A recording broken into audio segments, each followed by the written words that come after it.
Здравейте! Ще видим как делим десетична дроб с естествено число. Ще обърнем внимание на умножение и деление на десетична дроб с 10, с 100, 1000 и така нататък. Ще припомним и как преминаваме от километър в метър или въобще в общи линии тези мерни единици за разстояние, което имаме. Така че започваме с делението на десетична дроб с естествено число. Извършваме го както делим естествените числа. Но след изчерпване на цялата част, преминаваме към дробната част и съответно поставяме и десетичната запетайка в частното. Но в момента, в който сме изчерпали цялата част, тогава поставяме и самата десетична запетайка в резултата. Я да видим и направо пример. 41,95 трябва да разделим на 5. Така че 8 е числото, което като множа по 5 ще получа нещо най-близко до 41, в случая 40. Тогава от 41, като извадя 40, в резултат остава единица. Поставям десетичната запетайка в частното и тогава свалям 9 и вече етапа ви е абсолютно познат. Така че частното е 8,39. Проверката. 8,39 умножаваме с 5 и получаваме 41,95. Добре, първа задача. Предстоят ни и още две. Така че да извършим действието деление и съответно да направим и проверка с действие умножение. Хайде първия пример. 5,675 да разделим на 5, в резултат 1,135. Или 1,135 да умножим по 5, в резултат 5,675. Втория пример е 1,34 да разделим на 2. Резултата ни е 0,67. Защо започваме с 0 цяло? Единицата, т.е. цялата част е по-малко от 2, така че си поставяме нулата, слагаме десетичната запетайка и тогава вече взимаме числото 13, което трябва да разделим на 2 и да видим кое е най-близкото до него. Т.е. 6 по 2, в случая получаваме 12. Можем да си конструираме и сами опашката, нали така? 0,67 по 2, в резултат е 0,34. И последния пример 0,0382 да разделим на 4 и ето ни и самия резултат и разбира се и проверката. Така, умножаваме десетична дроб с 10, 100, 1000 и така нататък, като преместим десетичната запетайка надясно, колкото нули има в числото, с което умножаваме. Тоест, ако умножаваме с 10, ще преместим десетичната запетайка с една позиция. Ако умножаваме с 100, ще преместим десетичната запетайка с две позиции. Я да видим какво имаме на предвид. 1,32 по 10, в резултат преместваме запетайката от преди 3, преминава след тройката, така че получаваме 13,2. 1,32 по 100. Преместваме запетайката с две позиции, т.е. и 3 и 2, така че минава след двойката, или резултата е 132. Последният пример 1,32 трябва да умножим по 1000. Тогава, местейки запетайката, не ни достига едно място, така че си допълваме с нулата. В резултат 1320.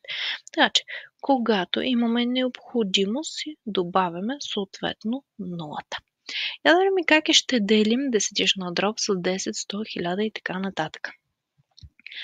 Делим като преместим десетичната запетайка този път наляво спрямо броя нули в самия делител. Т.е. отново ще внимаваме къде поставяме самата запетая. Я да видим какво имаме като пример.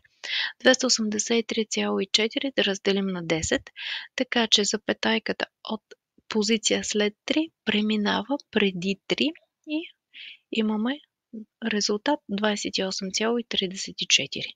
Когато 283,4 разделим на 100, тогава запетайката ще ни се предвижи преди осмицата, т.е. 2,834.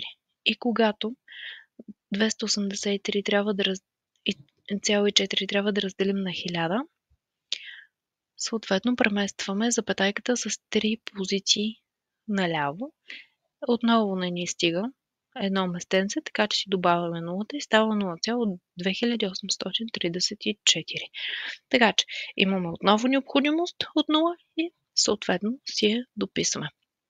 Втората задача – да извършим действията, в случай имаме умножение и деление. Започваме с делението. 13,5 да разделим на 10, в резултат 1,35.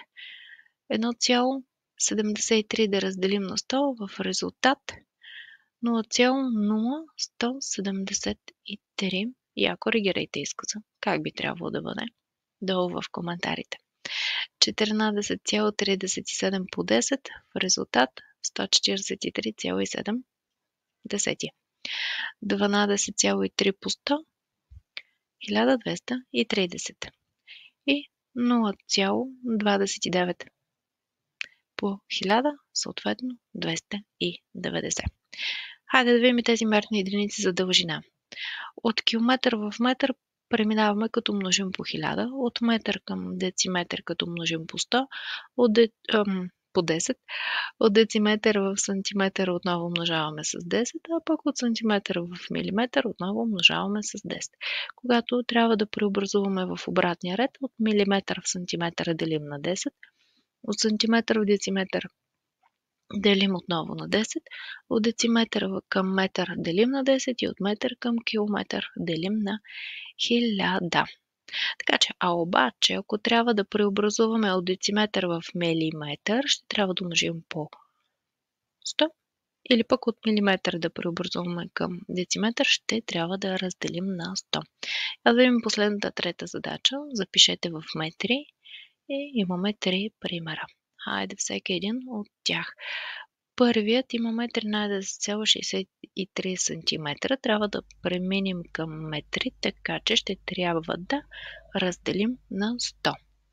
Или 0,1363 метра.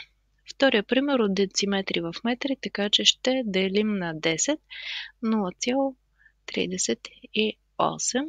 И последният ни пример от милиметри в метри, съответно ще разделим на 1000 или 0,638 метра.